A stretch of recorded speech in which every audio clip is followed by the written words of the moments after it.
Hello, everybody! How are you doing?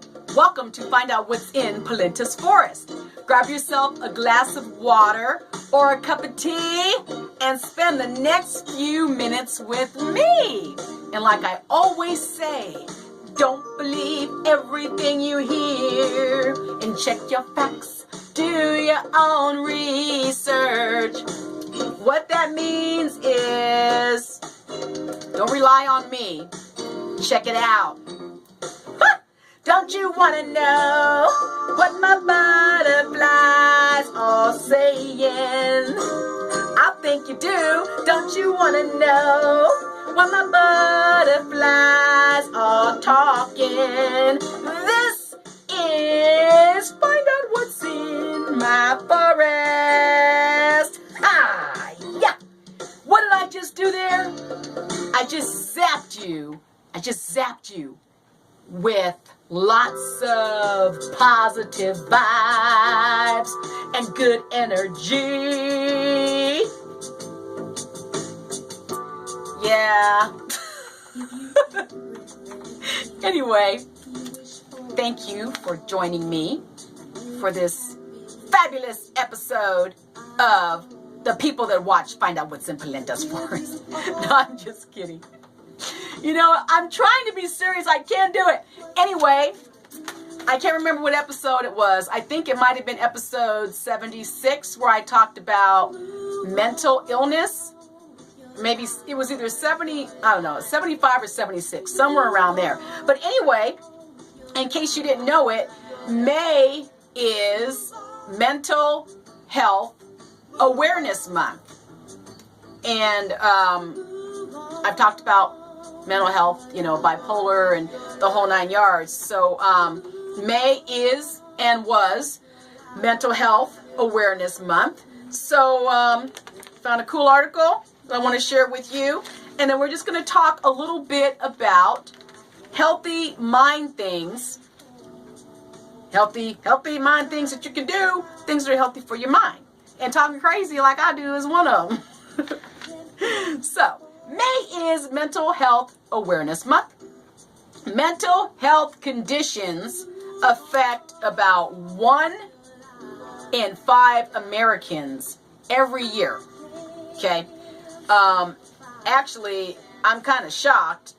It seems like it would actually be more than that, considering the wars that are going on in the world, not in the United States, but all over the world, and also the wars that we don't hear about. Because as awful as some of the things that we hear are, we don't hear everything, we don't know everything. But I would think that mental, disorders and mental illness would stem a lot from the wars. Our soldiers, our female and male soldiers come back, dogs break down, and everybody's got something going on with the mind and trauma that they're going through. So be kind to people that are suffering, because let me tell you something. I don't think that anybody, hold on. Yes, I'm drinking out of my famous favorite Tostitos glass. But you know what? I don't think that anybody wakes up in the morning and says, oh, I want to have a mental illness. I'm just not going to feel good unless there's chaotic and chaos in my life. I need some drama to function. Give me them pills. Give me them pills. I don't think anybody wakes up feeling like that. I think most people that are sick try to hide it because they don't want to be judged, stereotyped. They don't want to be pitied, laughed at, the whole 9 yards. So, I'll say it again. May is Mental Health Awareness Month. Mental health conditions affect about 1 in 5 Americans every year. So why is it still so hard to talk about?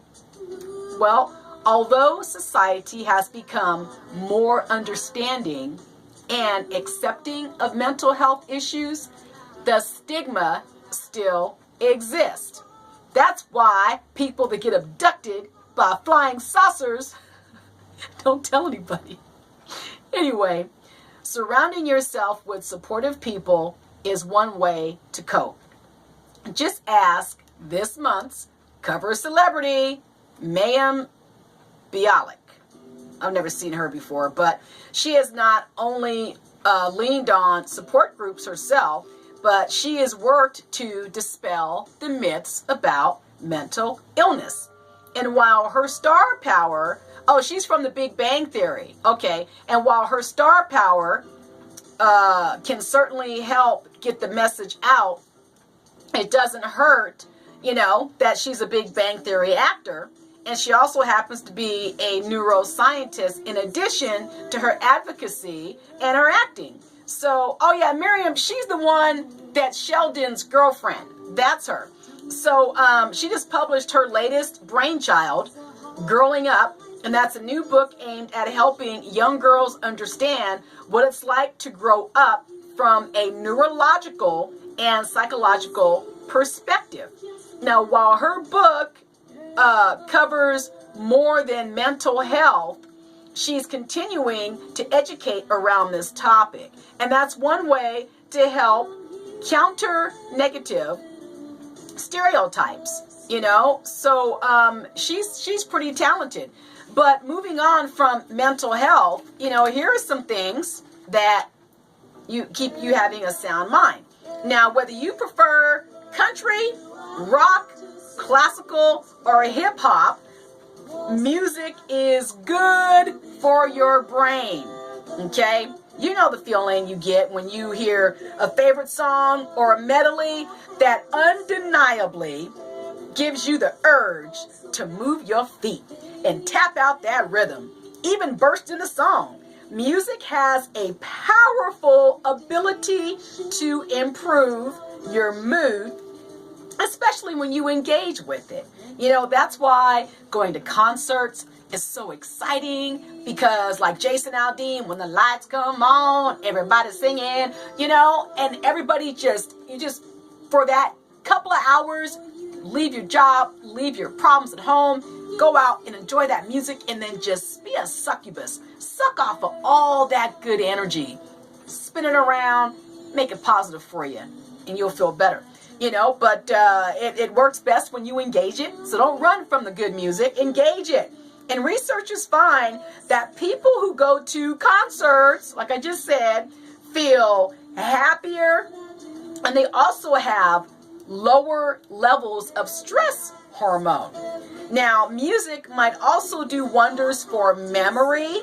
In a recent study, older adults who complained of memory problems reported better mental performance after participating in a music listening program. So see, there's all kinds of things you can do to counteract mental and mood disorders. I think I was listening to a radio station last night, and they were talking about having rats in a cage. I'm not saying we're rats, I'm just giving you this example, but they had a bunch of rats in a cage, and they had water over here that had cocaine mixed in it.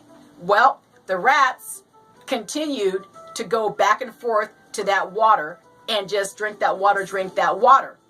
But guess what happened? A miraculous thing happened. And I talked about this on my drug addiction episode. When they gave the rats things to do, they did not go over and drink the cocaine water as much. And eventually, they stopped. Now, there's a slogan that I heard years ago, and I know some of you are aware of this, but one of the slogans is, when I got busy, I got better. So lots of times when we have addictions, unhealthy addictions, and mental illness, when you find a positive distraction, something good that will take your mind off of what is not good for you, you do get better. You do get better. But I will say it till I'm blue in the face. It all stems around having a good support system and good friends that will stick with you and talk to you about what's going on. And they won't laugh at you or make fun of you. They will help you through the transition, and they want you to be healthy. Real friends want the best for you, and they want you to be healthy. So you better start being nice to people if you're not already. Now, this is something that I found. This is an article. I thought you might like this because, lots of times, you hear people say, well, I'm an introvert. I just went to this show, this comedy at the comedy club, and it was absolutely hilarious. But I sat there and my date didn't think I was having a good time because I was like this, the whole time. Not me. This is just an example. But they were like, hey, did you have a good time? I mean, what's up with you? And, I'm just like, what are you talking about? Like, you never moved, you clapped, but you didn't smile or laugh or anything. And I'm an introvert. So I was cracking up laughing on the inside. I just didn't show it on the outside like my extroverted date. Now, of course, I'm an extrovert and introvert. I mean, I'm just always laughing and acting like a fool on Hangouts and everywhere else I can make people laugh. But, so anyway, my point being is this article is about extroverts. Wait a minute. No, it's about introverts. And it is entitled The Quiet Ones. And I'm trying to see who wrote this because I like to give people credit because, I'm reading articles and papers and things like that. So, I like to give people credit where credit is due. And this article is Mind Matters, The Quiet Ones, and it's by Sonia Collins. Now, what it says is the quiet ones. Now, I'm going to talk smack already because you know what they say. Watch out for the quiet ones, because the quiet ones are the ones that will go home, plan on whooping your behind, go back to the post office, blow it up, and do all this other kind of crazy stuff. But that's not true. Quiet people, well, some quiet people, but all people that are quiet and reserved are not closet serial killers or closet weirdos. Sometimes people just like to stay to themselves because they don't want to be around the weirdos. There's enough weirdos running around the world. But anyway, this says the quiet ones. They're not shy or rude. Okay? Introverts are hardwired. They seek tranquility and they pull away from the center of the crowd. Now, I'm not an introvert by any means. However, believe it or not, I am extremely, extremely shy. If you put me on the spot, I'll usually go somewhere and crawl under a rock. I do not like being the center of attention. And one of my friends used to say, you're not shy, you're shy like Michael Jackson shy. But Michael Jackson was shy.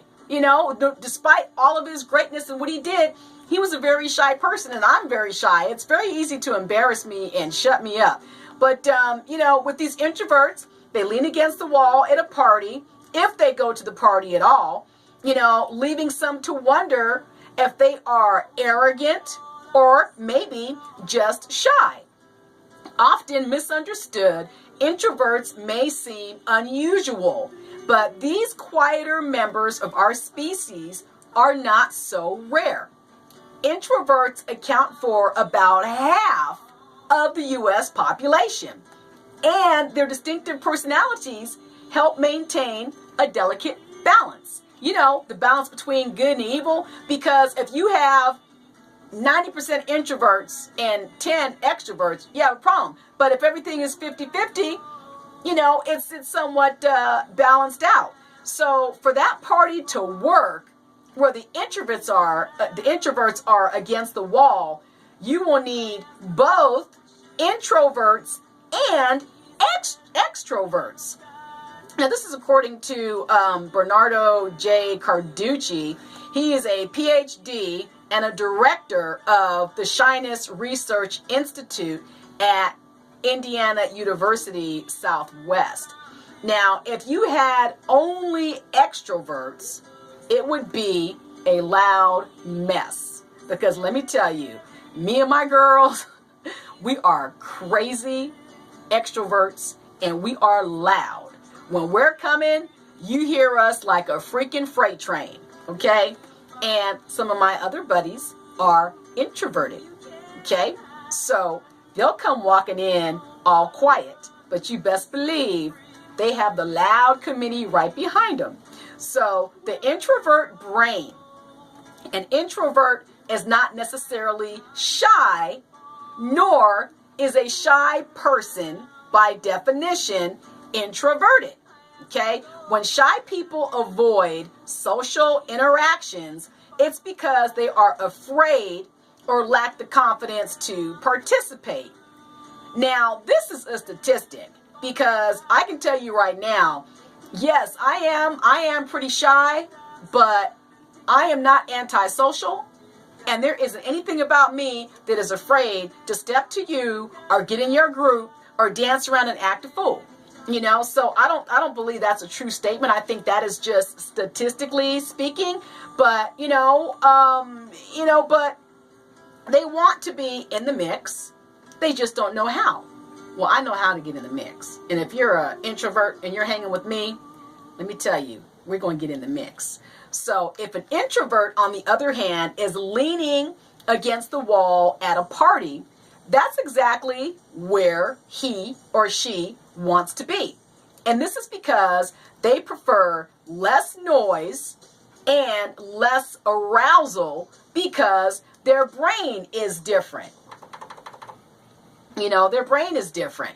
So tests of electrical activity in the brain show that the introvert brain is more sensitive to noise and other stimulation than the extroverted brain. Now, introverts may also process more sensory information per second than extroverts.